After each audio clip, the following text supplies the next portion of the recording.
I'll show you the proper procedures on how to get the vital signs.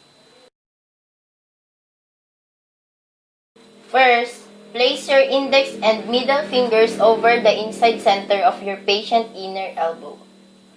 Press lightly. You should be able to feel the pulse of your patient's bronchial artery from this position.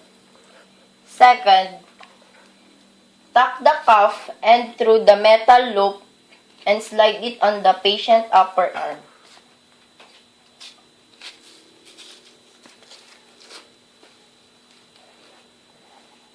Third, the stethoscope head should be face down and it should be positioned directly over the pulse of your patient's bronchial artery that you found earlier. Next, hold the gauge lightly.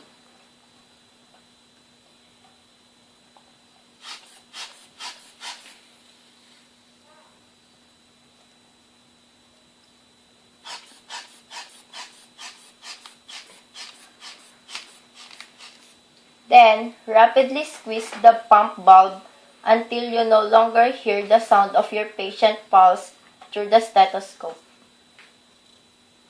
Then, open the airflow valve by twisting the screw counterclockwise, then let the cuff deflate gradually.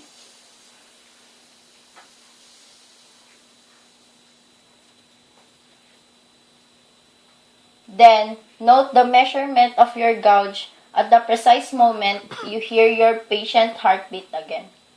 The standard normal measurement for adults is 120/80 mm per mercury.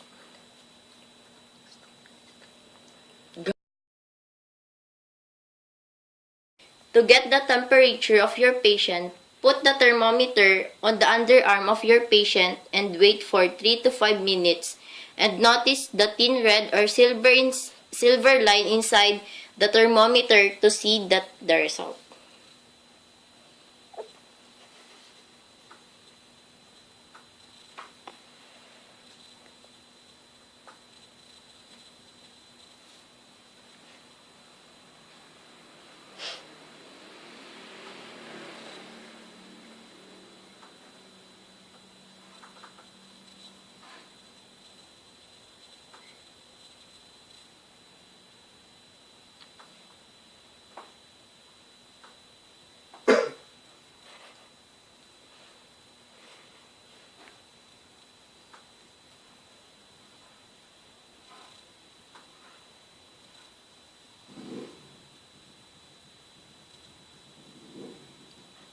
(36.9°C is the temperature of the patient. 37°C is the average of normal temperature of the body.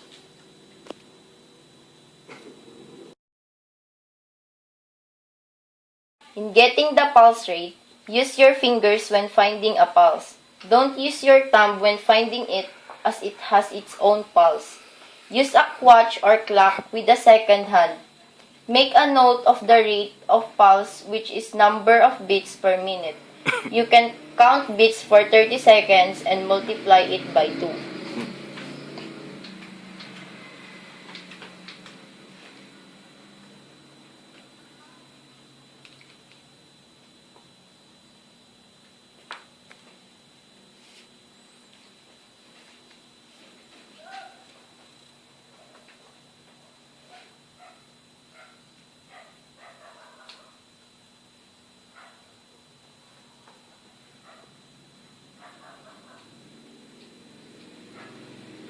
The patient pulse beat is 64 beats per minute. For an infant child who is less than 1 year old, the normal heart rate is 100 to 160 beats per minute. For kids aged between 1 year and 10 years, the normal heart rate is between 70 and 120 beats per minute. Teenagers usually have a normal heart rate of between 60 to 100 beats per minute. Normally, the heart rate for girls tends to have slower pulse rate than boys.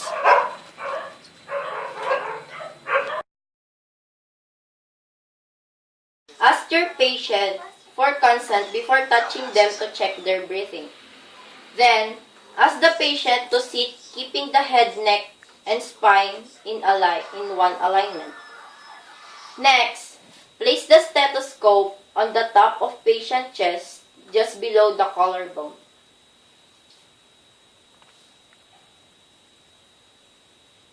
And count the breath of your patient for a minute.